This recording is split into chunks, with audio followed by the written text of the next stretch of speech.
جمع نویسکار کرد ولید حج عبدالقادر داکم بهتر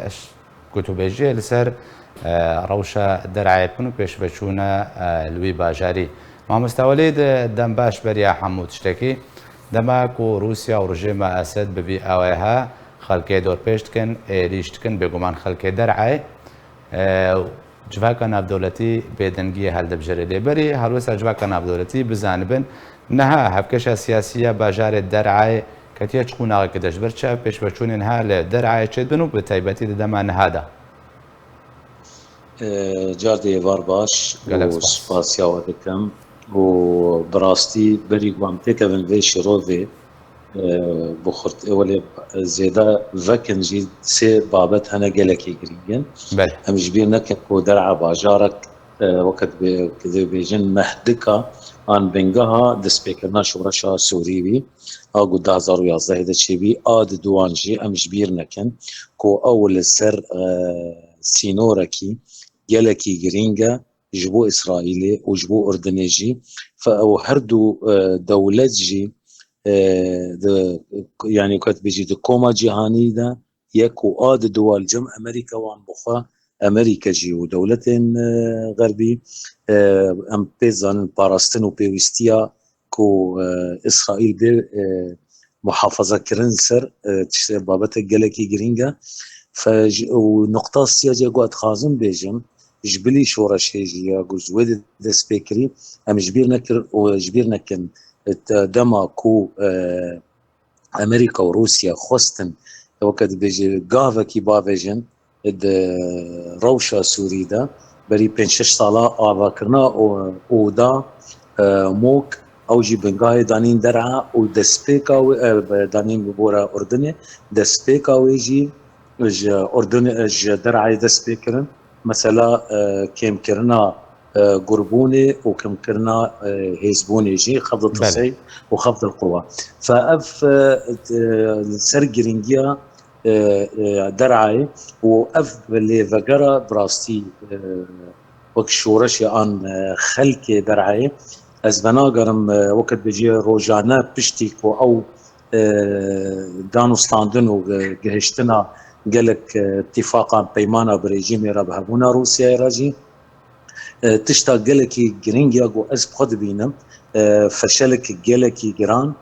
دا غافينغ وريجيمي روسيا كريم مثلا لهف هاتنا خوجهي او جي ياغو سيوان دس بكري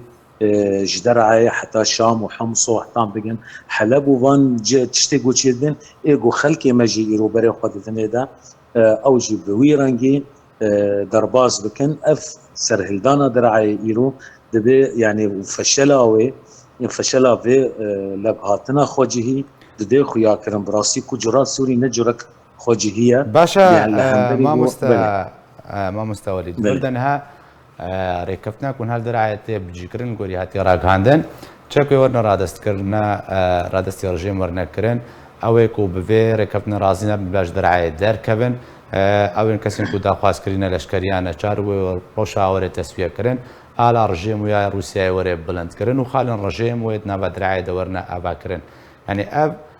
ركبتنا كون هاتي كرن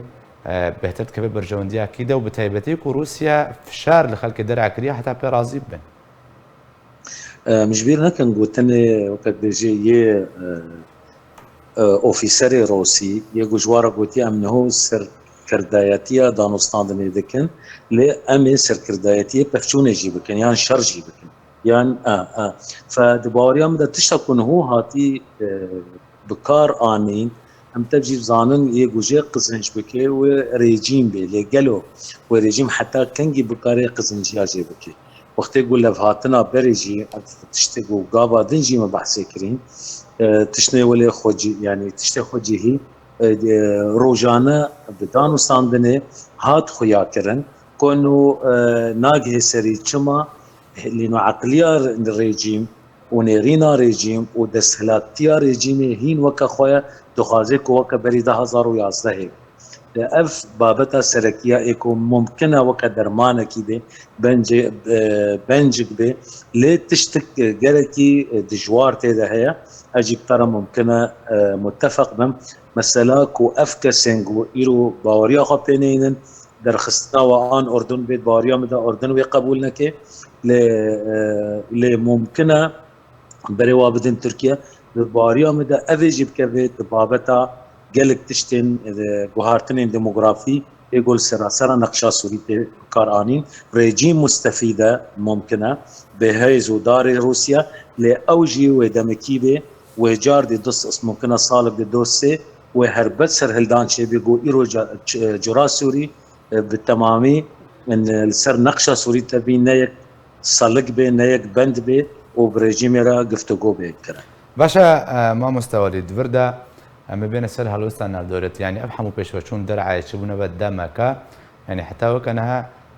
تؤاليك ناف دولتي جفاك ناف دولتي نتوي نيقرتي هلوستك فرمي ندانا درباري بيش وشون درعا يشبرشي اوجد باوريا مدى وقريداي بيب مثلا خفض التصعيد وخفض القوادة دباوريا مدى ديسان يزي بيجم تشافل سر هريمي هنا الهريم باش بن كنترول ده ممكنش صداد ده هجبو خلق سيفيلية درعبه لسري صدي نوط ويجبر سري صدي حفتي ويجبر اسرائيل به وبيس جي ممكن اجبر اردني به هر دو دولة اختي قد من قلق ده تيرا قلق دولتي جيهاني جي بوارا تشافديرن وبرداري هريمي دكن لي تبرياري نمازایی جبو درعا و جبو خلکی درعا بلکه حتی هو هن نهات یا بکارانین او جی چمکی احترام و گورنیرین آمن جهبونا اودا موك الاردني و چافدريا والسر ممكنه هنا كيد بن كنترول دبي لي تشافل سر هنا گورنيرين آمن